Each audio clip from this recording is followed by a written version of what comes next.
on Monday I went to an event which was like an intuitive eating event. So it was organised by the Rooted Project. So I saw it on Instagram and decided to go down to London to just learn a little bit more about it.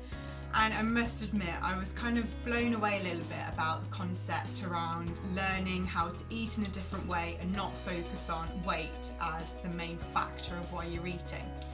So it was kind of headed up by this lady called Laura Thomas. So she is like super educated around kind of like nutrition, and she's really well educated in research. So I knew the information that I was getting was going to be like really critically evaluated and really on point. Basically, first of all, she started off talking about diet and actually about how dieting didn't work. So this sparked an interest, and she was talking about how it's like less than 20% of people who diet actually, or 20% of people who go through some kind of weight loss program or intervention actually retain the weight loss after a year. And not only that, things like, do you know the big program like The Biggest Loser? So people who took part of that, they did a study to basically look at their health factors before and after. And they noticed that after, they're actually, even though they'd, after about 5 years, gone back to what their original weight was, their metabolic rate was actually lower. So they were in a worse state than when they started, that they'd kind of lost all this weight, put on all the weight again and a bit more some, and their metabolism was lower, which meant that actually now they had to eat less food just to maintain than they were before. And there's a variety of reasons why this could be, but one of the reasons is the body becomes a little bit nervous, really. It kind of sees this diet as a food shortage, and it doesn't know what's going on, and it's worried about your well-being, and it's worried about how you're going to carry on living on this low intake of food. So because of that, it reduces your metabolism, and then it says, right, okay, so I'm not sure when I'm going to get food again, so I'm not going to burn as much just in case. So that was the issues that we're seeing like with diets, and why people struggle to maintain a diet and to maintain the weight loss. And just for another reason is that dieting is normally a way that we don't enjoy food. It's about restriction, it's about boring food, and it's really hard for someone to stick to when it's not enjoyable. Another thing with dieting that I learned on Monday was that actually even kind of like 2 to 3 years after you've been dieting, actually your kind of like your hunger hormone, which is called ghrelin, that's actually increased. So even after that initial dieting intervention, you're gonna be hungrier for the next few years, and like that is miserable. Like no one likes being hungry, and just the fact that restricting yourself leads to that should be some warning signs that actually your body isn't really dealing with this very well. So one of the studies that Laura was talking about at the event was around this study, which was a big study. So it looked at around or just under 12,000 people. And basically these people were of all different weights, so ranging from kind of like normal up to obese. And what they were looking at was the association between health behaviours and mortality rates. So these health behaviours weren't anything radical, they're basically just kind of whether they ate 5 a day, fruit and vegetables, whether they exercised regularly, it was whether they drank moderately, and also whether they like not smoking.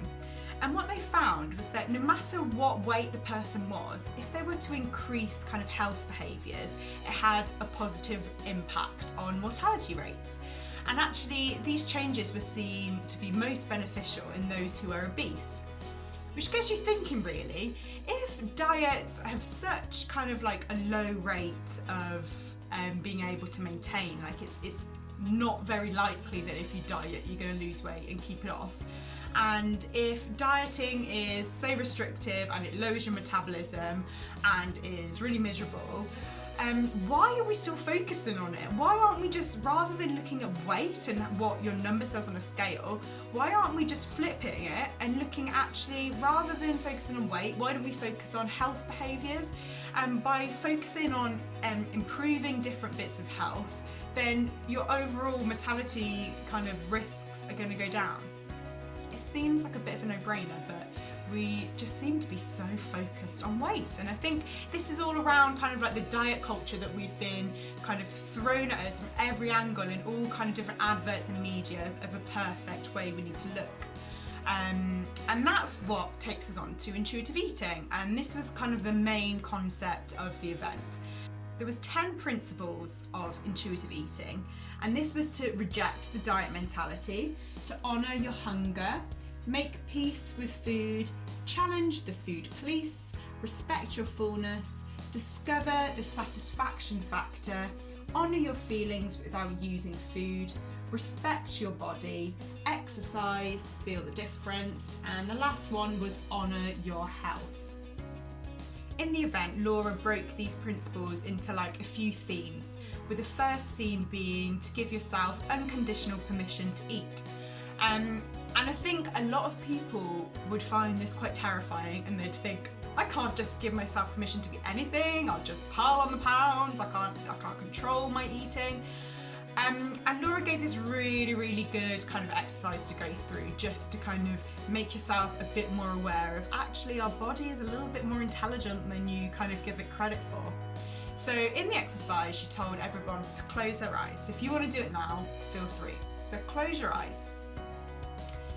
So imagine you wake up in the morning and you've decided that, right, today I really fancy a donut, so that's what I'm going to have for breakfast. So you get this lovely donut, it's pink, it's got sprinkles on, and you eat it and you really enjoy it, and it's a lovely breakfast for you. Comes to mid-morning and you have another donut. That's your mid-morning snack. Comes to lunchtime and you're going to have another donut. And then in the afternoon you're like, right, okay, I'll have a donut. And then when it comes to evening, what do you think your body is going to be shouting out for?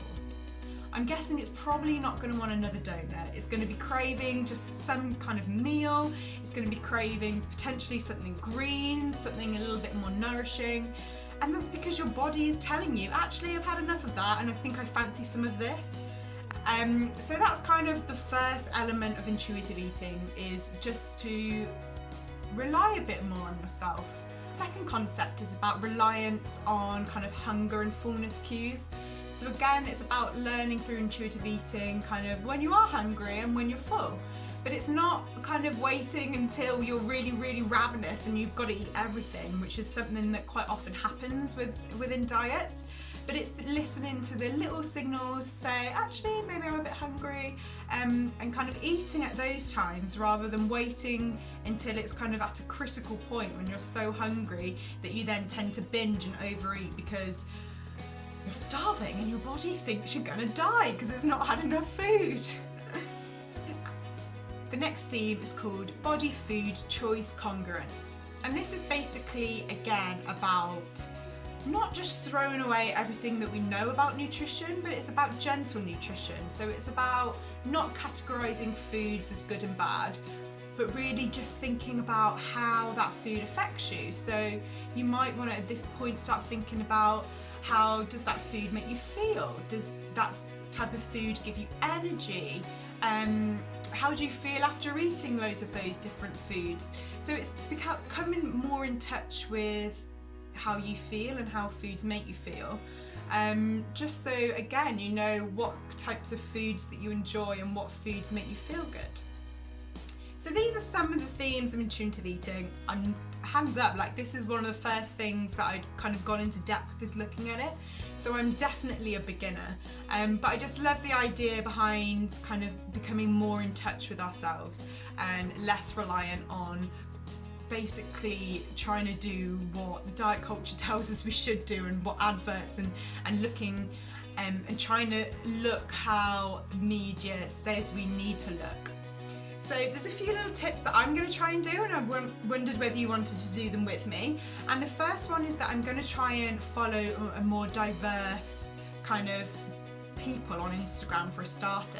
So I'm going to start following Instagram accounts that look at people in larger bodies, different colours, maybe even kind of different backgrounds, and not just be bombarded with your typical kind of thin, white female, which is quite often what we're kind of led to see all the time with media, weirdly.